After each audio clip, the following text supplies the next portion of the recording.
Hi, I'm Rye, and welcome to another episode of The Chef's English, helping you learn and leaving you hungry.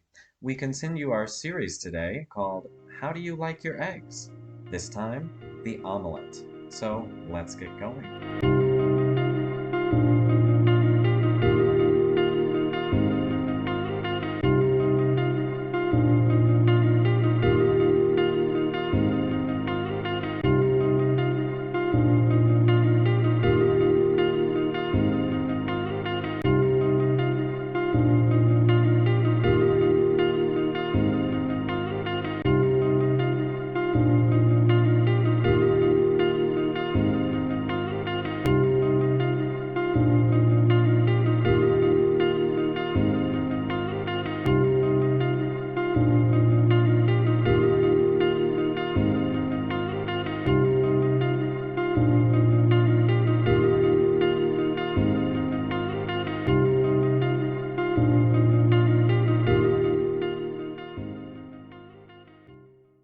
The theme for today, and my personal preference for omelettes every day, is the more the merrier. So we're going to use more than one of all three categories: meat, cheese, and vegetable. Sandwich ham is ready to go, but the bacon absolutely must be pre-cooked. Make sure, as always, that you've washed your hands before this as well.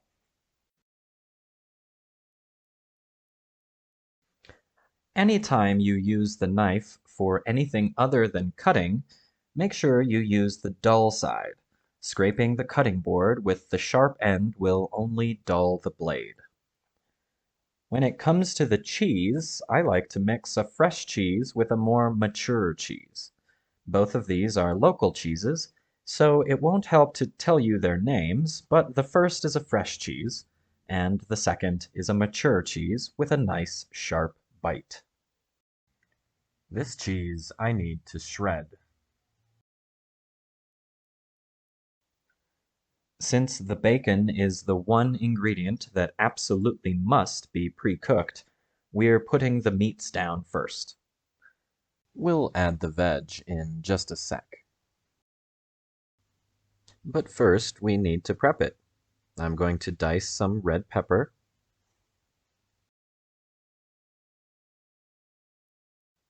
Omelettes are a great way to use up leftover ingredients. I had chopped mushrooms and jalapenos from another dish I made the night before, so here they are, all ready to go.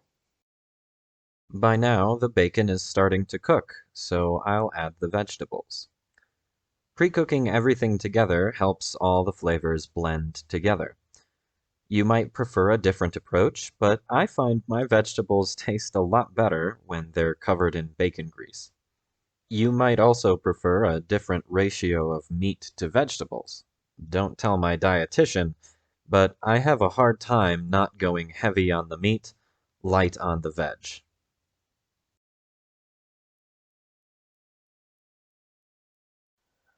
A good rule to follow when seasoning is never season can to pan, which means if you're seasoning from a package with a large opening, pour the spice into your palm first, then sprinkle it on with your other hand.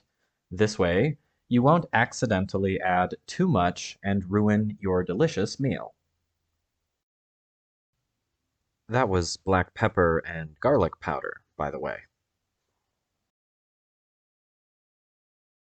I like to live on the edge, so while many people might warn against using this many ingredients without at least 2 eggs, I'm going to make a 1 egg omelette. I know from experience that the eggs I buy are so large that 2 of them often have a hard time cooking through completely before the bottom starts to brown or even burn. I've never made a 1 egg omelette before, but let's see how it turns out.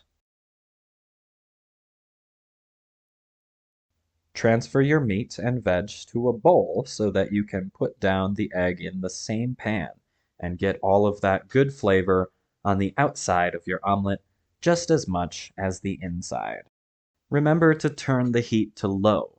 If there's one thing I've learned, it's that when you actually start the omelet itself, Using medium or high heat is like playing with fire. A bad idea. The last thing you want is a sticky bottom, so put one last layer of fat down on that pan. With only one egg, we need to treat this like a crepe.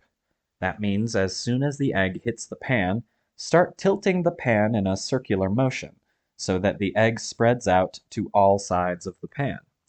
Now we're going to have a delightfully thin egg layer, all the better to taste all our delicious ingredients.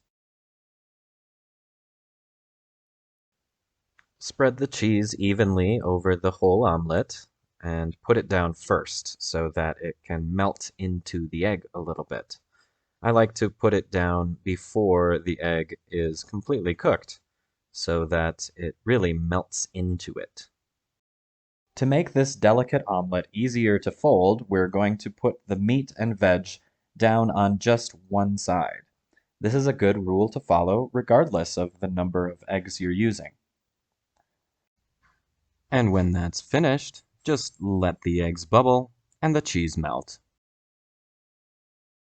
You can season one more time as well if you'd like. Don't be afraid to use your fingers to help you fold. Use your chef hands. That's a term we used in the kitchen where I used to work.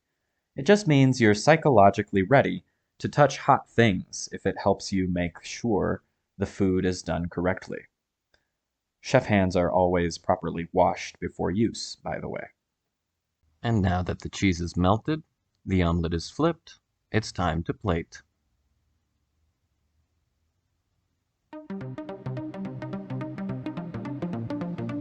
And dig in.